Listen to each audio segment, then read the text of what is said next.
नमस्कार प्यारे बच्चों, मीनाक्षी ई ट्यूटर में आपका स्वागत है।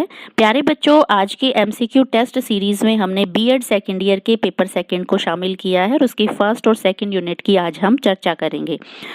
जैसा कि आप इमेज में सिलेबस देख पा रहे हैं, फर्स्ट और सेकंड का जो कंसेप्ट है वो है इवैल्यूएशन बेस्ड, असेसमेंट बेस्ड या ऑब्जर्वेशन या टेक्सोनॉमी बेस्ड।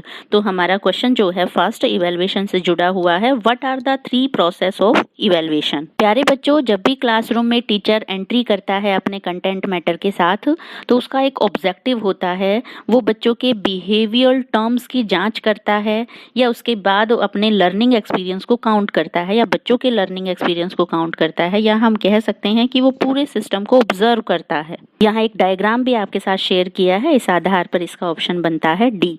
नेक्स्ट क्वेश्चन जो है हमारा, assessment is a process of. प्यारे बच्चों, यहाँ किसी भी फॉर्म में क्वेश्चन को पूछा जा सकता है। इवैल्यूएशन किसे कहते हैं, या असेसमेंट क्या है, या असेसमेंट के टूल्स क्या हैं, तो एटलीस्ट आपको ये बेसिक चीजें जरूर पता होनी चाहिए। तो असेसमेंट एक ऐसा प्रोसेस है जिसमें हम डिफाइनिंग भी करते हैं, सिलेक्टिंग भी करते हैं, डिजाइनिंग भी करते हैं, अर्थात अपने कंटेंट को यहाँ फ्रेमिंग करते हैं। नेक्स्ट क्वेश्चन है हमारा, measurement can be define as.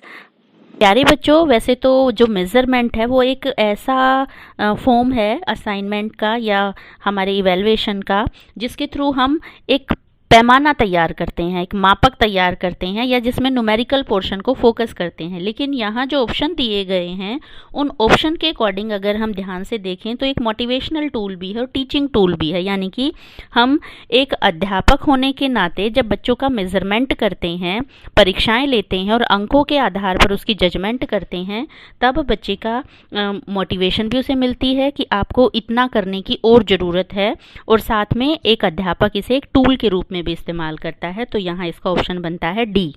Next question है, what are the challenges of reforming the examination system. तो जब भी हम अपने बेसिक इंफ्रास्ट्रक्चर की बात करते हैं तो वहाँ पे ह्यूमन रिसोर्सेज, इंफ्रास्ट्रक्चर या वर्कलोड ऑन यूनिवर्सिटीज़, इन सभी को हम चैलेंज काउंट करते हैं। तो यहाँ इसका ऑप्शन बन रहा है डी।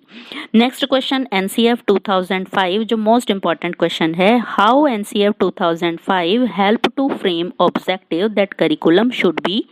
प्यारे बच्चों, जब भी एनसीएफ तैयार किया जाता है तो उसमें बहुत सारी चीज़ों को ऑब्जर्व किया जाता है, यानी कि हमारी सोसाइटी का सिस्टम कैसा है, या इंफ्रास्ट्रक्चर कैसा है सोसाइटी का, या सोसाइटी की बेसिक नीड्स क्या हैं, या लर्नर की बेसिक नीड्स क्या हैं। तो यहाँ पे इन सभी चीज़ों को ध्यान में रखा जाता है। तो इस आधार पर इसका ऑप्शन होता है डी। नेक्स्ट क्वेश्चन जो ब्लूम टैक्सोनॉमी से रिलेटेड है, इसे आप फर्स्ट ईयर में भी लर्न करके आए होंगे। Bloom taxonomy most important question है।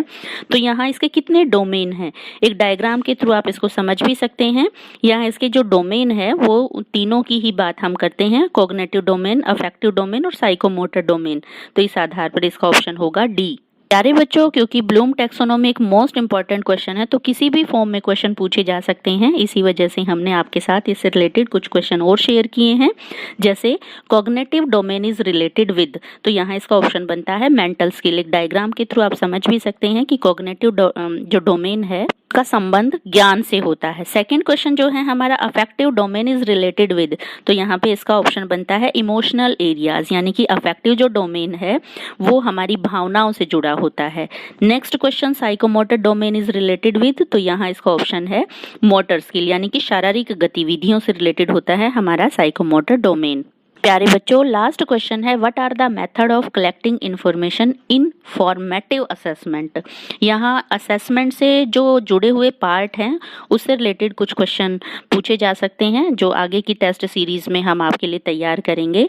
तो यहाँ इसका जो ऑप्शन हमें नज़र आ रहा है, ऑब्जर्वेशन, पीयर असेसमेंट, सर्वे, एग्ज़ाम, टेस्टिंग, ऑब्जर्वेशन या क्वेश्चनियर, और लास्ट ऑप्शन जो है वो ऑल ऑफ दिस। तो यहाँ इस सभी जब पॉइंट्स को हम ऑब्जर्व करते हैं तो हमारा ऑप्शन बनता है लास्ट, ऑल ऑफ दिस। प्यारे बच्चों, मुझे उम्मीद है इन टेस्ट सीरीज से आप फ़ायदा उठा रहे होंगे और अपने एग्ज़ाम की प्रिपरेशन कर रहे होंगे। इसी आशीर्वाद और मंगल कामना के साथ थैंक यू।